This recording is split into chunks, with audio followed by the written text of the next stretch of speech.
The quest for political neutrality in artificial intelligence has reached a critical moment. This week, OpenAI made a bold announcement that could reshape how we think about AI and politics. Their new GPT-5 model shows a 30% reduction in political bias compared to previous versions.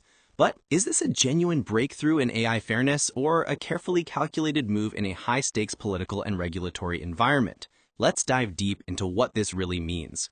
First, the numbers. OpenAI claims a 30% bias reduction based on testing 500 prompts across 100 different political topics, from immigration and reproductive rights to gender identity and social policy.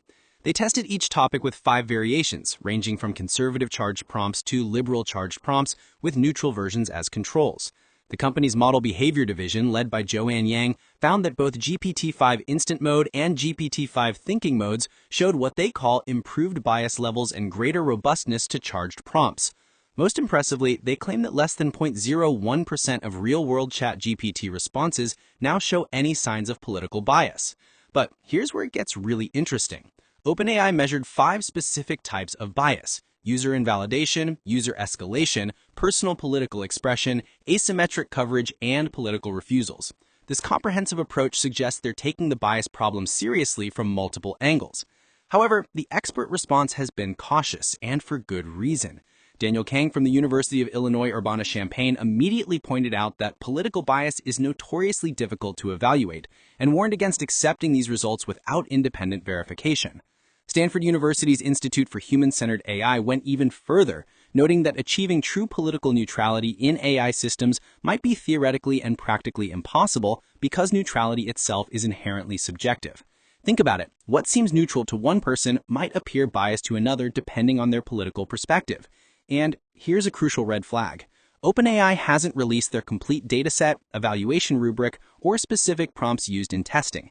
This lack of transparency makes it impossible for independent researchers to verify their 30% improvement claim.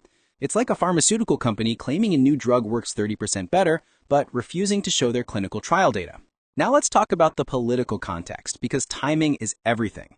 This announcement comes just months after President Trump signed an executive order mandating that federal agencies can only procure AI models that adhere to unbiased AI principles, prioritizing truth-seeking and ideological neutrality.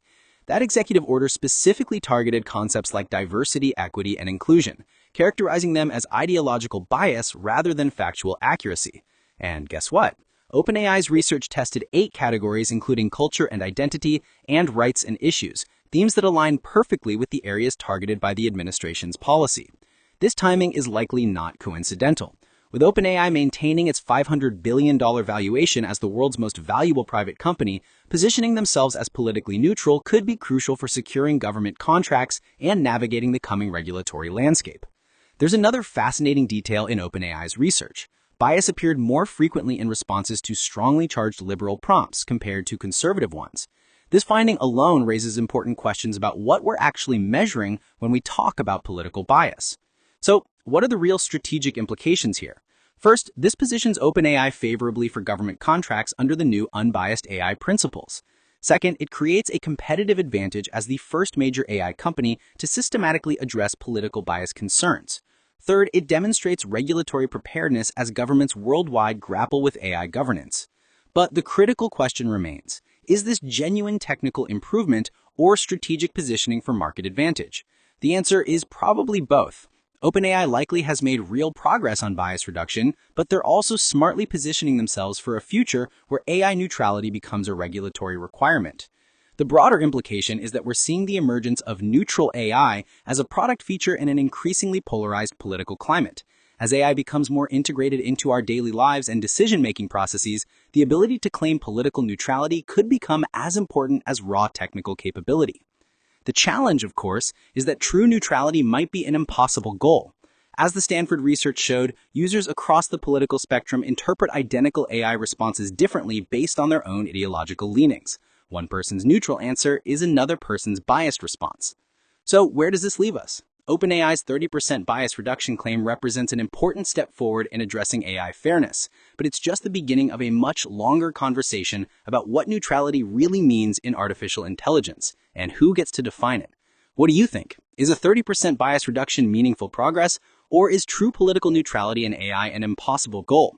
Share your perspective in the comments below, and don't forget to subscribe for more analysis of AI's impact on society.